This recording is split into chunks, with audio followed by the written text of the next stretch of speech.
Driving.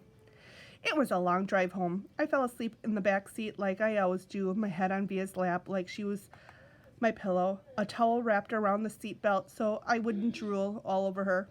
Via fell asleep too, and Mom and Dad talked quietly about grown-up things I didn't care about.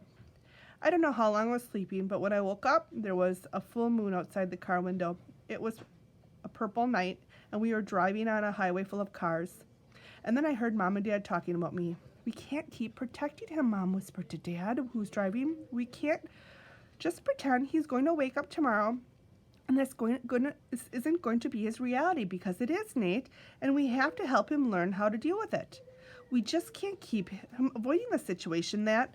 So sending him off to middle school like a lamb to the slaughter, Dad answered angrily, but he didn't even finish his sentence because he saw me in the mirror looking up.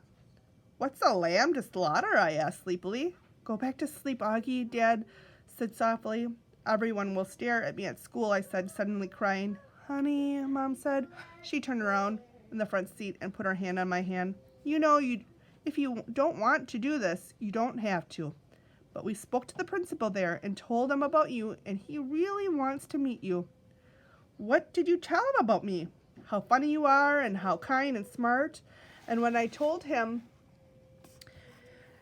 you read Dragon Rider when you were 6, he was like, wow, I have to meet this kid. Did you tell him anything else? I said. Mom smiled. Her smile kind of hugged me. I told him all about your surgeries and how brave you are, she said. So he knows what I look like, I asked. Well, he brought pictures from the summer in Montauk, Dad said. We showed him pictures of the whole family and that great shot of you holding that flounder on the boat. You were there too? I have to admit I felt a little disappointed that he was a part of this. We both talked to him. Yes, Dad said. He's a really nice man. You would like him, Mom added. Suddenly, I felt like they were on the same side. Wait, so when did you meet him? I said. He took us on a tour of the school last year, said Mom. Last year, I said. So you've been thinking about this for a whole year and you didn't tell me? We didn't know if you'd even get it, Augie. You get in, Augie answered Mom. It's a very hard school to get into. There's a whole admission process. I didn't see the point in telling you and having you get all worked up about it unnecessarily. But you're right, Augie. We should have told you. We found out last month that you got in, said Dad. In hindsight, sighed Mom. Yes, I guess so. Did that lady who came to the house that time have something to do with this? I said. The one that gave me that test? Yes, actually, said Mom, looking guilty. Yes. You told me it was an IQ test, I said. I know, that was a white lie, she answered. It was a test you needed to take to get into school. You did very well on it, by the way. So you lied? I said. A white lie, but yes, sorry, she said, trying to smile. But when I did smile, she turned around in her seat and faced forward. What's a lamb to the slaughter? I said. Mom sighed and gave Dad a look. I shouldn't have said that, Dad said, looking at me in the rearview mirror. It's not true. Here's the thing. Mommy and I love you so much, we want to protect you any way we can. It's just something that we want to do in different ways. I don't want to go to school, I answered, folding my arms. It would be good for you, Augie, said Mom. Maybe I'll go next year, I answered, looking out the window. This year would be better, Augie, said Mom. You know why? Because you'll be going to the 5th grade, and that's the first year of middle school for everyone. You won't be the only new kid. I'll be the only kid who looks like me, I said. I'm not going to say it won't be a challenge for you, because you know better than that, she answered. But it'll be good for you, Augie. You'll make lots of friends, and you'll learn things you never learned before. She turned in her seat she turned in her seat again and looked at me. When we took the tour, you know what they had in their science lab? A little baby chick that was just hatching out of its egg. It was so cute. Augie, it actually kind of resembles me when you were a little baby with those big brown eyes of yours. I usually love when they talk about when I was a baby. Sometimes I want to curl up in a little ball and let them hug and kiss me all over.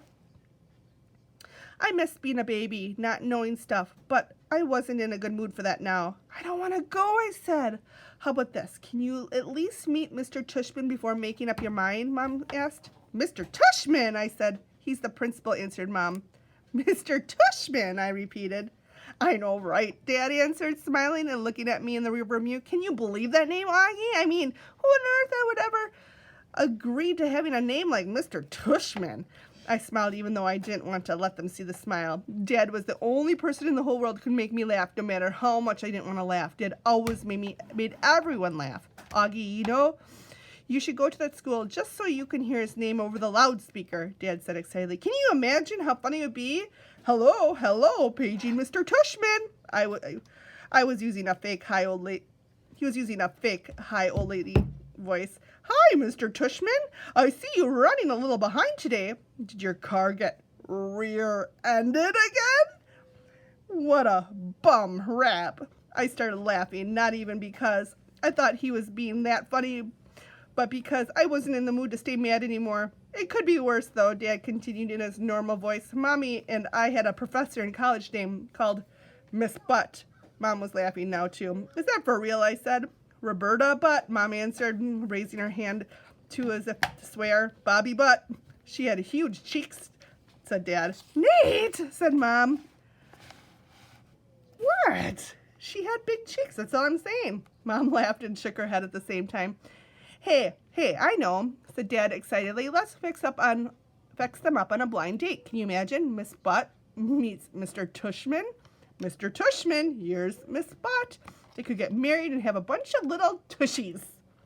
Poor Mr. Tushman, answered Mom, shaking her head. Augie hasn't even met the man yet, Nate.